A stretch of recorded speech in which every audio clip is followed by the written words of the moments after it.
Dear students, welcome to Merchant Engineering College Electrical Department. We discuss about the electrical circuit analysis, semester 3, chapter 4, electrical circuit analysis using the Laplace transform.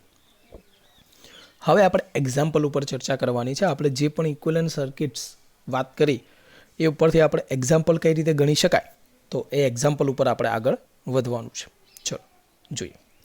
તો અહીંયા સૌથી પહેલાં આપણે data જોઈ લઈએ. આપણને જે રકમ આપી છે, for the network shown in the figure the switch is move position B from position A at T is equal to 0. જોજો હો, દર વખતે એથી બી ના હોય.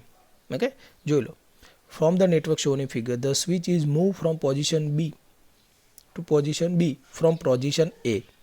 એટલે જો આમાં અલગ રીતે રિપ્રેઝન્ટ કર્યું છે, એથી બી જ જઈ રહી છે, પણ પહેલાં બી લખ્યો છે પછી એ લખ્યો છે. Okay, just before the switching the initial condition R. જ્યારે આપણે સ્વિચિંગ કર્યું એના પહેલાં ઇનિશિયલ કન્ડિશન કઈ હતી, તો આ વસ્તુ ખાસ ધ્યાન રાખવાની છે કે આઈએલ 0 માઇનસ 2 એમ્પિયર લેવાનું છે, વીસી 0 માઇનસ એટલે કે હવે ચલો આ આઈએલ 0 માઇનસ બોલું તો એને રિપ્રેઝન્ટ કઈ રીતે કરાય કે ભાઈ ઇન્ડક્ટરનો કરંટ ઓકે સ્વિચ પાડી એના એક્ઝેક્ટલી પહેલાં 2 એમ્પિયર હતો, અથવા તો આને કહેવાય કે કેપેસિટન્સના એક્રોસનો વોલ્ટેજ સ્વિચ પાડી એના એક્ઝેક્ટ પહેલાં 2 વોલ્ટેજ હતો. Okay, find the current IT. એમાં આપણે કરંટ આઈટી શોધવાનો છે કે ભાઈ આની અંદર એક્રોસમાં કેટલો કરંટ વહી રહ્યો છે એ શોધવાનો છે. ઓકે, ચલો હવે આમાં જે મેઇન ઇમ્પોર્ટન્ટ થિંગ છે એના વિશે જ આપણે ચર્ચાઓ કરીશું. ઓકે, એટલે ખોટો ટાઈમપાસ નહીં કરીએ, શરૂઆત કરીએ. તો અહીંયા આપણે ફિગર વિશે વાત કરીએ તો એ અને બી સ્વિચ છે. આપણી switch T is equal to 0 સમય પછી બી પોઝિશન ઉપર આવશે અને એ વખતે ચિત્રમાં આવશે આપણા 5 વોલ્ટ્સ, 3 ઓમનો રેઝિસ્ટન્સ, 1 ઓમનો આપણો ઇન્ડક્ટર અને 0.5 ફેરાડેનો આપણો કેપેસિટન્સ. ઓકે, કે જેમાં વીસી 0 માઇનસનો ચાર્જ છે. તો લખી શકાય t is equal to 0 the switch is move from position A to position B the transform network for the given network is shown in figure. હવે એને એ લોકોએ ટ્રાન્સફોર્મ નેટવર્ક બનાવ્યું છે કે ભાઈ ટ્રાન્સફોર્મ નેટવર્ક કઈ રીતે થાય. તો જો આ રીતે આમ જોડી દઉં તો આટલી વસ્તુ આવી જોઈએ. હવે એ દોરી નથી, દોરી છે, એ જ દોરી છે, પણ અલગ રીતે રિપ્રેઝન્ટ કરી છે, તમે જોઈ શકો છો. ચલો, તો આ 3 ઓમ છે, તો રેઝિસ્ટરનું તો શું થતું હતું, ઓનલી સેમના સેમ રેઝિસ્ટરથી ઇક્વિવેલન્ટ સર્ટિફિકેટમાં આવતો હતો. પણ આ ઇન્ડક્ટર અને આ કેપેસિટર એ બેનો ફોર્મેશન અલગ હતું. ઓકે, જે આપણી અગાઉની થિયરી હતી. ઓકે, ચલો તો એના માટે આપણે વાત કરી લઈએ. તો ચલો પહેલાં કેપેસિટર માટેની વાત કરીએ. તો અહીંયા કેપેસિટર આપ્યો છે આપણને 0.5 ફેરાડે.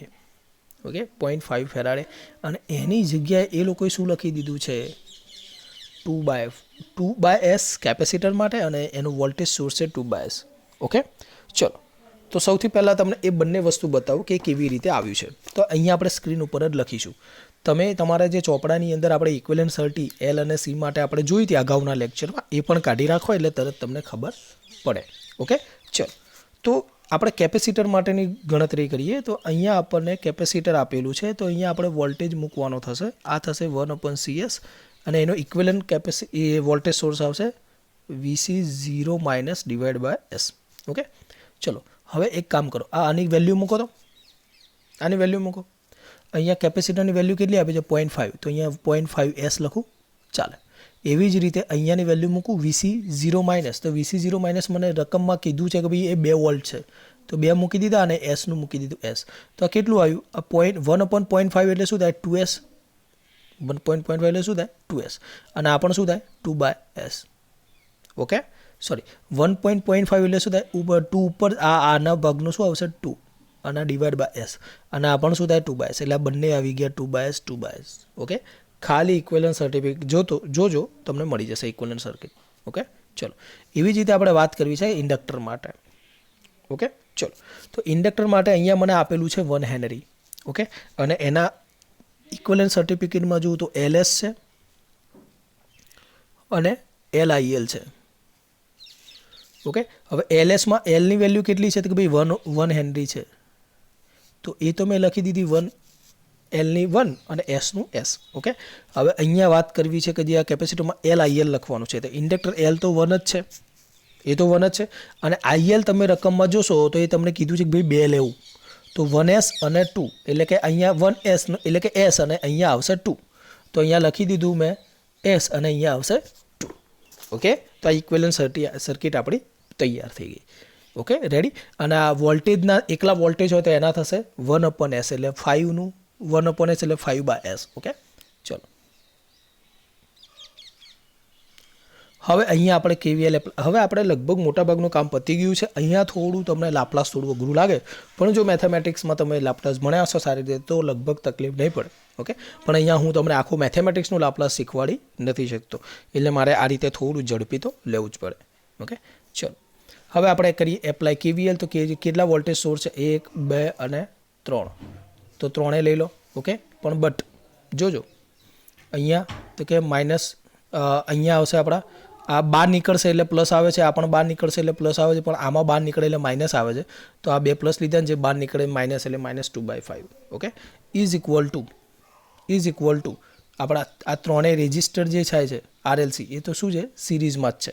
એટલે 3 + 3 + s + 2/s અને ત્રણેયમાં કોમન શું આવશે? Current IS. તો IS આવી ગયો. ઓકે, ચલો આને થોડી સારી રીતે લખી દો. ઓકે, તો અહીંયા જે SS આવશે એ છે ક્યાં જશે? સામે જશે. તો આ રીતે એને સારી રીતે સોલ્યુશન કરીને ISને સૂત્ર કરતાં બનાવે એટલે તમને એક ઇક્વેશન મળશે 2s + 3 s² + 3s + 2. હવે આને આપણે મેથેમેટિક્સનો ઉપયોગ કરશું આપણે. ઓકે, અને આના ભાગ પાડશું, A અને B ધારીશું, અને આ રીતે A અને B ધારવાના દાખલામાં ઘણી બધા મેથેમેટિક્સમાં આવે છે, એની ચર્ચા નહીં કરું. ઓકે, તો આ s+1 અહીંયા જશે, s+2 અહીંયા જશે. ઓકે, અને આ 2s + 3 = ના સામે આવશે. હવે આપણે A અને Bની વેલ્યુ શોધીશું. ઓકે, તો એની વેલ્યુ શોધવા માટે મારે શું કરવું પડે? સોરી, Bની વેલ્યુ શોધવા માટે મારે Aને 0 કરવો પડે. તો એ માટે શું કરીશ? એક વખતે s = -1 લઈશ, s = -1 લઈશ, અને s = -1 આ ઇક્વેશનમાં મૂકીશ તો મને Bની વેલ્યુ મળશે. એવી જ રીતે s = -2 લઈશ તો મને Aની વેલ્યુ મળશે, અને A અને Bની જે પણ વેલ્યુ મળી એ પાછી અહીંયા અને અહીંયા મૂકી દેવાની છે. ઓકે, તો એ રીતે આપણને 1/s+2 અને 1/s+1. હવે આ તો જવાબ લાપ્લાસ એસમાં આવ્યો. મારી રકમ હતી ટીમાં, તો મારે શું કરવું પડે? ઇન્વર્સ લાપ્લાસ લેવું પડે. હવે એના માટે મેં તમને એક PDF મોકલી હતી. ઓકે, અને PDFની અંદર લાસ્ટ પેજ ઉપર આપણે શું હતું? ઇક્વેશનો હતી. તમને યાદ હશે મેં મોકલ્યું છે. ઓકે, અને એ ઇક્વેશનોની અંદર હવે હું તમને કહું ને એ ઇક્વેશન ચેક કરજો તો 1/s+2 = e -2t કેવી રીતે થયા તમને ખ્યાલ આવી જશે. ચોથા નંબરની ઇક્વેશન છે કે હું ફરીવાર એ ઇક્વેશનનું ફોર્મેટ લખું તમને ખ્યાલ આવે. e⁻at જો માઇનસ હોય તો અહીંયા આવે 1/s+a. તો હવે એની જગ્યાએ અહીંયા શું છે? 2. તો અહીંયા પણ 2 થઈ જાય તો e -2t થાય કે ના થાય? ઓકે, એ રીતે બાજુમાં આપણે 1/s+1 છે તો e−t થાય. ઓકે ડિયર, અરે યાર રેડી? ચલો ફાવશે દાખલો? 1-2 વાર દાખલા એક્ઝામ્પલ જોજો, થોડું સોલ્યુશન કરજો, તરત આવડશે.